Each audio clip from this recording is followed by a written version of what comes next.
Assalamualaikum warahmatullahi wabarakatuh. Perkenalkan, kami dari kelompok 5 akan mempresentasikan tentang analisis pendanaan yang disusun oleh Wina Oktavia, Laila Nurilita, dan Marsyanda Arifitayanti.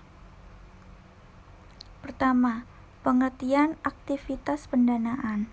Aktivitas pendanaan atau financing activities adalah metode yang digunakan dalam perusahaan untuk mendapatkan uang guna membayar kebutuhan perusahaan.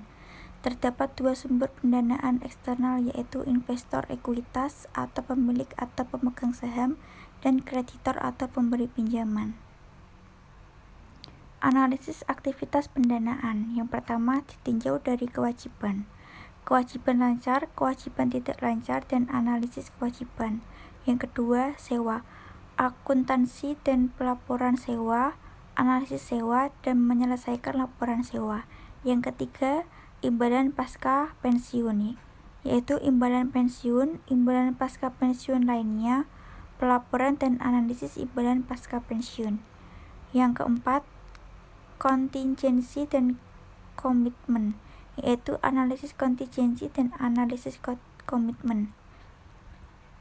Pendanaan di luar neraca, yaitu contoh pendanaan di luar neraca, analisis pendanaan di luar neraca, entitas bertujuan khusus atau SPE. Yang terakhir, ekuitas pemegang saham atau saham modal, laba ditahan, kewajiban pada ujung ekuitas. Sewa guna usaha atau lease. Perjanjian kontraktual antara pemilik atau lessor dan penyewa atau lease. Perjanjian ini memberikan hak kepada lease untuk menggunakan aset yang dimiliki oleh lessor selama masa sewa. Sebagai balasannya, lease membayar sewa yang disebut pembayaran sewa minimum atau minimum lease payment. Klasifikasi sewa guna usaha. Sewa sebagai kapitalis, yaitu terdapat transfer kepemilikan aset kepada lease pada akhir masa sewa. Yang kedua, terdapat opsi untuk membeli aset pada harga murah atau bargain price. Yang ketiga, masa sewa 75% atau lebih dari estimasi umur ekonomi aset. Yang keempat, nilai sekarang pembayaran sewa dan pembayaran sewa minimum 90% atau lebih dari nilai wajar aset dikurangi dengan kredit pajak investasi yang ditahan oleh lessor. Yang terakhir, sewa guna usaha dapat diklasifikasikan sebagai operating lease bila tidak satu pun kriteria tersebut terpenuhi. Analisis sewa guna usaha. Dampak sewa sebagai operating lease. Operating lease menyajikan kewajiban lebih rendah dari seharusnya dengan tidak menyajikan pendanaan dengan sewa dalam neraca. Operating lease menyajikan aset lebih rendah dari seharusnya. Operating lease menunda pengakuan beban dibandingkan dengan capital lease. Operating lease menyajikan kewajiban lancar lebih rendah dari seharusnya dengan tidak menyajikan porsi pembayaran pokok yang jatuh tempo dalam waktu 1 tahun dalam neraca. Yang terakhir, operating lease memasukkan bunga dalam beban sewa. Kontingensi dan komitmen.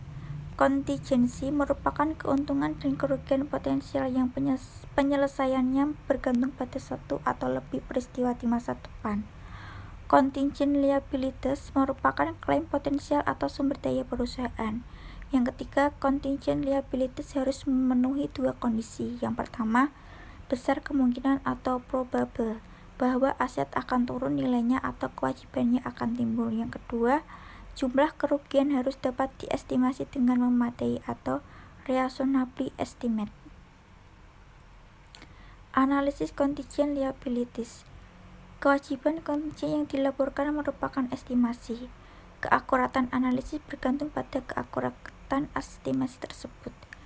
Yang kedua, pengungkapan kontingen meliputi deskripsi kewajiban kontingen dan tingkat resiko. Yang kedua, jumlah kontingensi potensial dan bagaimana partisipasinya pihak lain yang diperlakukan dalam penentuan resiko.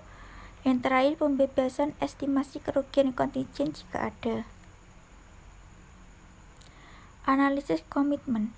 Komitmen merupakan klaim potensial atau sumber daya perusahaan berdasarkan kinerja di masa depan sesuai kontrak.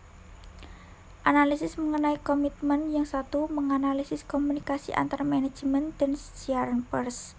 Yang kedua, menganalisis catatan tentang komitmen termasuk deskripsi komitmen dan besaran jumlah resiko dan bagaimana diperlakukan dalam menilai eksposur resiko kondisi kontrak dan waktu.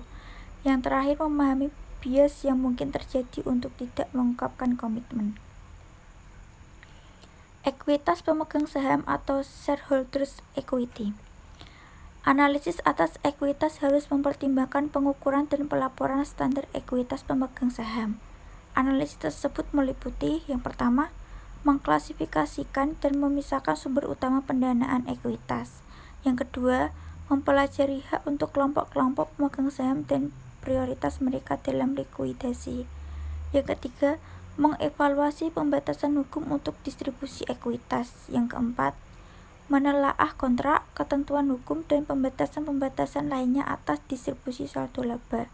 Yang terakhir, menilai ketentuan dan provisi sekuritas yang dapat dikonversi, opsi saham, dan kesepakatan lainnya yang berpotensi menerbitkan saham. Modal saham. Pelaporan modal saham. Sumber kenaikan modal saham yang beredar. Yang pertama, penerbitan saham. Yang kedua, konversi utang dan saham preferred. Yang ketiga, penerbitan dividen saham dan pemecahan saham. Yang keempat, penerbitan saham dalam akuisisi dan merger. Yang terakhir, penerbitan untuk opsi saham dan wara. Yang kedua, sumber penurunan modal saham yang beredar, yaitu pembelian dan penghentian saham, pembelian kembali saham, dan pemecahan saham terbeli atau reservoir stock split. Modal saham. Klasifikasi modal saham. Saham preferred ciri-cirinya: prioritas atas distribusi dividen, prioritas atas likuidasi, dapat ditarik menjadi saham biasa, tidak memiliki hak suara, dan harga pembelian kembali. Saham biasa merupakan kelompok saham yang mencerminkan hak kepemilikan serta memiliki risiko tinggi dan pengembalian tinggi atas kinerja perusahaan. Yang kedua, nilai nominal saham biasa merupakan masalah legal dan bersifat historis. Laba ditahan. Laba ditahan atau retained earning merupakan modal yang dihasilkan sebuah perusahaan mencerminkan akumulasi laba rugi yang tidak dibagikan secara berdirinya perusahaan. Dividen tunai dan dividen saham. Dividen tunai merupakan dividen paling umum dan saat diumumkan menjadi kewajiban bagi perusahaan. Dividen ini terutang dalam bentuk aset perusahaan, dalam bentuk barang atau dalam bentuk saham perusahaan lain. Yang kedua, dividen saham. Dividen ini mencerminkan kapitalisasi laba secara permanen. Pembatasan saldo laba merupakan pembatasan atau ketentuan saldo laba jumlah tertentu. Dividen tunai dan dividen saham. Dividen tunai merupakan distribusi kas kepada pemegang saham. Dividen saham atau stok dividen adalah distribusi saham perusahaan itu sendiri kepada pemegang saham secara proporsional. Pemegang saham menerima tambahan saham sebagai pengalihan saldo laba ke akun modal. Jenis dividen lain adalah dividen non-tunai atau dividen properti. Dividen ini terutang dalam bentuk aset perusahaan, barang, atau dalam bentuk saham perusahaan lain. Spin-off dan spill-off. Pembagian anak perusahaan kepada pemegang saham dapat mengambil satu dari dua berikut. Yang pertama, spin-off, yaitu distribusi saham anak perusahaan kepada pemegang saham sebagai dividen. Aset atau investasi dalam anak perusahaan dikurangi sebagai saldo laba. Yang kedua, split-off, yaitu pertukaran saham anak perusahaan yang dimiliki perusahaan dengan saham yang dimiliki oleh para pemegang saham. Aset atau investasi dalam anak perusahaan dikurangi saham yang diterima dari pemegang saham dan diperlakukan sebagai saham yang ditarik kembali atau treasury stock. Nilai buku per lembar saham. Nilai buku per lembar saham atau book value per share adalah angka per lembar yang berasal dari likuidasi perusahaan pada jumlah yang dilaporkan dalam neraca. Nilai buku atau book value merupakan istilah konversional yang mengacu pada nilai aset bersih, yaitu total aset dikurangi dengan klaim. Cara sederhana untuk menghitung nilai buku adalah menjumlahkan akun-akun ekuitas saham biasa dan menguranginya dengan klaim yang didahulukan yang tidak tercermin dalam neraca. Relevansi nilai buku per lembar saham. Nilai buku memiliki peranan penting dalam analisis laporan keuangan. Aplikasinya meliputi: pertama, nilai buku dengan potensi penyesuaian seringkali digunakan dalam penilaian kesepakatan merger. Yang kedua, analisis perusahaan dengan komposisi besar aset likuid atau institusi keuangan, investasi, asuransi, dan bank sangat bergantung pada nilai buku.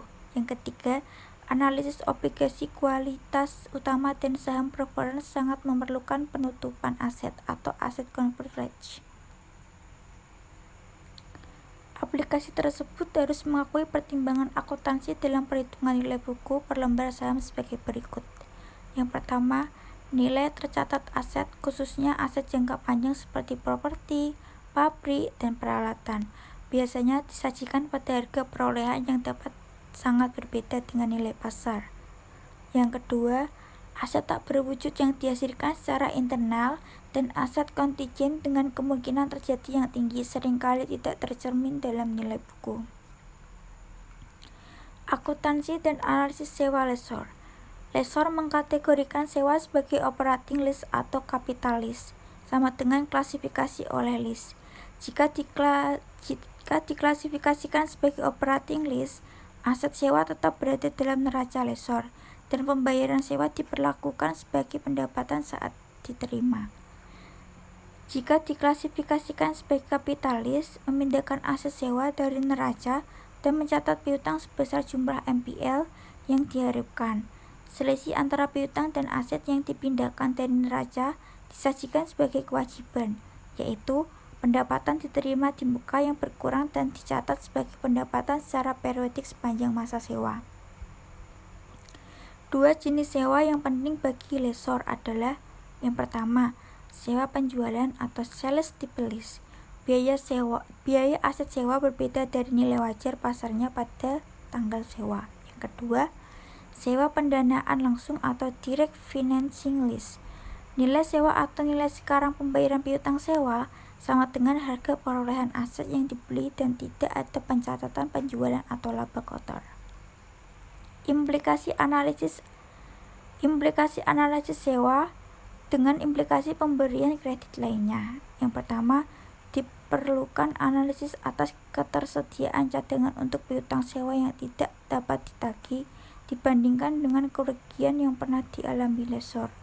Yang kedua, piutang sewa akan ditagih selama bertahun-tahun dan dibandingkan umur rata-rata portofolio sewa dengan kewajiban perusahaan. Sekian presentasi dari kelompok kami. Apabila ada pertanyaan, silakan ditulis di grup, dan mohon maaf jika ada kesalahan kata.